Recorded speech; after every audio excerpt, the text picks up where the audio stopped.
Welcome back to HQ Spotlight, continuing that NFL conversation. And boy, did Saquon Barkley do it right. You go to a new team, you say you want to win a championship, you break some records along the way. That's what he did this season. But he wasn't the only team, or the only player, I should say, with a team in his first year and be successful. We saw Sam Darnold mostly be good with the Vikings up in Minnesota. Josh Jacobs had a renaissance up there for the Packers. And of course, how could we forget what Derrick Henry and Lamar Jackson did up there in Baltimore this season?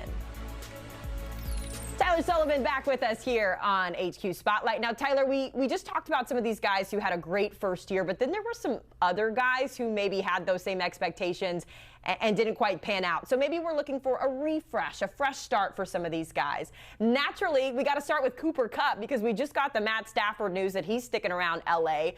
Cooper was very honest when the season ended in saying the team's going to trade me. This is kind of it in L.A. I'm wondering, though, Tyler, is there a world where maybe now that his bestie Matt Stafford is sticking around, we can figure out a way to keep him? Or do you think it's time for these two teams, these two parties, I should say, to part ways? Yeah, I don't think it's out of the realm of possibility that Cooper Kupp does stay in Los Angeles. Like, it does feel like the Cooper Kupp news kind of popped off the Matthew Stafford frustration and him possibly looking at another team. Obviously, as we just talked about, he's going back to Los Angeles. Maybe part of those talks was to say, hey, listen, I'll come back, but keep my guy. You know, I want to keep Cooper Kupp involved. As much as I love Puka Nacua, I want to keep Cooper Kupp. But ultimately, the team did say prior to all the Matthew Stafford stuff that they were going to move off of Cooper Kupp from financial reasons, maybe phasing out of the offense. It did feel like it was increasingly becoming more Puka Nacua-centric and less so about Cooper Kupp. There were a couple of games there where it felt like he got like 1 target, 0 catches. If you were a fantasy manager, like, where is Cooper Kupp?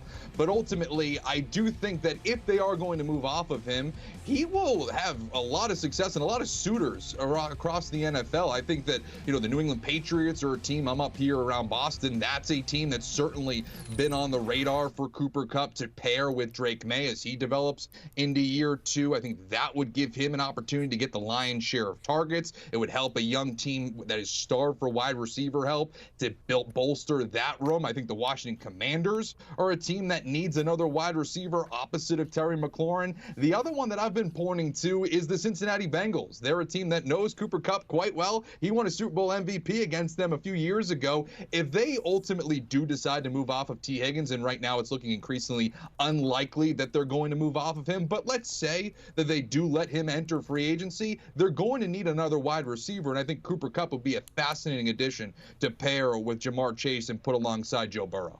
You did not mention my Dallas Cowboys, so I'm just going to assume that you forgot that we just didn't have time to get into it. I personally would love to see him opposite of CeeDee Lamb, but a girl can dream, right? Let's get into another wide receiver who, at one point, Tyler, Davante Adams was the dude, right? When he was up in Green Bay, everyone wanted them on their fantasy team, and obviously he's still got the juice, but it just didn't work out for him up there in New Jersey. Another guy as well in Breece Hall, who had really high potential, but has since fizzled off. Where are some places where you can see those guys leave, especially since they don't have a quarterback up in the Jets right now? Yeah, that's the question, right? You know, with the New York Jets moving off of Aaron Rodgers, bringing in a new regime with Aaron Glenn as the new head coach, they need to figure out what they are. And clearly, Davante Adams was an Aaron Rodgers guy. I don't know if you guys know this, but they played together a couple of times in their NFL careers. It's crazy, right? I didn't know that either. But you'd have to think that wherever Aaron Rodgers goes, that's clearly going to be a team that we pencil in for Davante Adams. Does he follow him, like we were talking about earlier, maybe across the hall at MetLife Stadium to the New York Giants? Does he go down to the New Orleans Saints as a possible pairing with Derek Carr from their days in college and obviously with the Las Vegas Raiders? There's going to be a bunch of options, I think, for Davante Adams. I referenced the Washington Commanders earlier. I think that would be interesting as well. And as we talk about Breece Hall, and Haley, here you go. What about the Dallas Cowboys for Breece Hall? They clearly need help at running back, one of the worst running games in the NFL last year. Breece Hall is entering the final year of his rookie deal, and the New York Jets have drafted running backs twice last year, Braylon Allen being one of them, really promising big running back, and Breece Hall had a really good 2023 and okay 2024. He actually had 30 fewer touches this season than he did the year before. It's a new regime.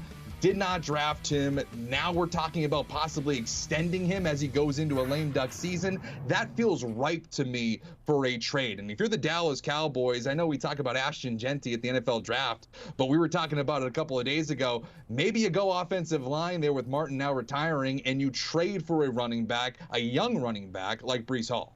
Tyler, it's almost like you opened my diary and you read exactly what my wishes were for the Dallas Cowboys, and that would be to take an offensive line with that 12th pick and then wait for a running back later on. I'm leaning Quinshon Judkins, but Breece Hall is a great option too. So we're right here. We're on the same page. Let's see if we can keep it going here as we talk about the Falcons, because boy, things look really weird right now, much more so than they did a year ago. A year ago, they signed Kirk Cousins to this massive deal. It was the Kyle Pitts renaissance, and now both of those guys kind of find themselves in no man's land. We don't really know what's going to happen with Kirk Cousins, with Michael Penix set to take over. Kyle Pitts has kind of been this guy who we expected to be a generational talent, but just hasn't found his way in Atlanta. So what do you think? Where do we see these two guys finishing their careers? Yeah, Kirk Cousins is going to be interesting because it feels like it's going to play out a little bit longer than I think that Kirk Cousins would like it to be, because you heard from the front office over the last couple of weeks and months that they're kind of okay with possibly him being the backup, which is crazy. But you look at the money there, $65 million to release him, even $38 million to trade him would be a lot to swallow there. But if you have an unhappy backup quarterback, well, then it's just going to make life so much more difficult for Michael Penix. And he's clearly going to be the future at that position. You draft him in the first round, you make the move mid-season off of Kirk Cousins to have him start the year. It's the Michael Penix show in Atlanta. The question is what happens now with Kirk Cousins. I ultimately do think that they trade him. Now the question is, where does he go?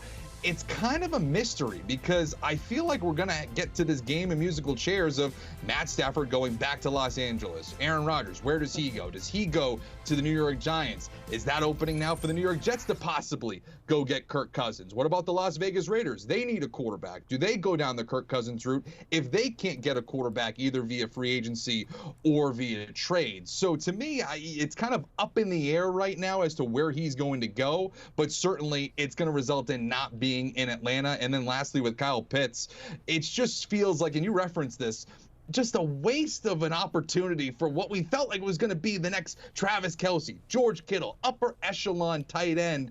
It just never materialized for Kyle Pitts in Atlanta the way that it materialized in year one for Brock Bowers in Las Vegas. That's kind of what we were hoping to see from a freak talent like Kyle Pitts. I certainly have, as I drafted him in fantasy a few years. It just was, not good for anybody involved. My question is, what happens next for him?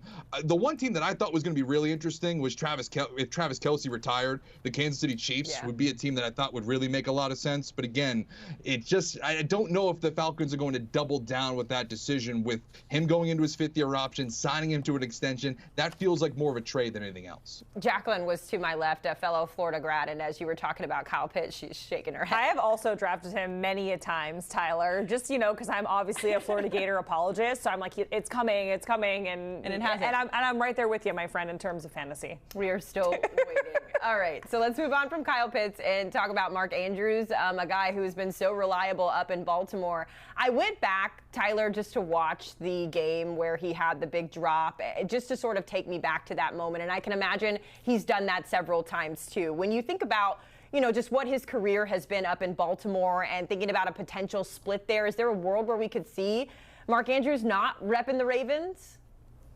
Yeah, I do. And it's a real shame, too, because I think that that's going to kind of define his last act here with the Baltimore Ravens. But he has been a remarkable figure for most of his tenure. It was an up-and-down year in 2024, obviously ended with a poor performance in the postseason. But I do think entering the final year of his contract, the fact that they have Isaiah Likely already in-house as an option to kind of take over as tight end one, I think there's a potential of moving on. A team that I would look at if I were in the Mark Andrews business or looking for some help and looking at Mark Andrews would be the Washington Commanders. We saw what Zach Ertz was able to do with Jaden Daniels last year, second on the team in receptions, second on the team in receiving yards and receiving touchdowns. You part Mark Andrews in that spot, I think you get similar production, if not better. Okay. Shout out to Zach Ertz, by the way. I feel like we didn't talk about him enough and what he did this season, but good for him.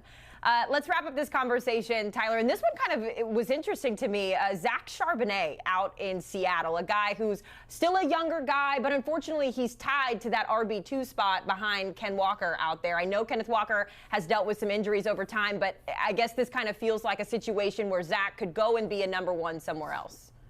That's exactly it, right? You talk about someone who has 2 years left on his rookie deal, you would say, there's no way we're trading that. That's a cost-effective asset that we can have in our backfield. But you hear what Clint Kubiak, how he was talking about Kenneth Walker in his introductory press conference, the new OC. It was glowing. It was like, we are ready to go with Kenneth Walker to be our bell cow back. And I'm sitting there being like, you realize Zach Charbonnet's pretty good, right? Whenever he was given an opportunity, he shined. And so I wonder if they look at him and say, this is a former second-round pick who has thrived in those opportunities when Kenneth Walker was hurt, to be a starting caliber running back, to have the lion's share of touches. If there's a team, we'll go back to it, right? The Dallas Cowboys. Could that be a team that says, hey, you know what? We'll go address our needs elsewhere at the NFL draft and like that. And then you go running back via trade with Zach Charbonnet. That, to me, would make a lot of sense. And so, to me, you look at Zach Charbonnet, you look at all these players that could be moved. I think another one, and I'll just say real quickly, Juwan Jennings, not a household name, going to be a free agent this year. He's someone that I think could really thrive with a change of scenery. Productive as a receiving tight end, but overall inconsistent quarterback play with the New Orleans Saints over the last few years. I think a team for that to look out for is the Denver Broncos and Sean Payton. Obviously a Saints connection, had zero production from the tight end position last year. You pair him with Bo Nix, could be an interesting downfield threat at the tight end position. Hey, listen, I was in Seattle when the Dolphins played the Seahawks, and Zach Charbonnet went off for like 2 touchdowns and so many yards. That kid is good.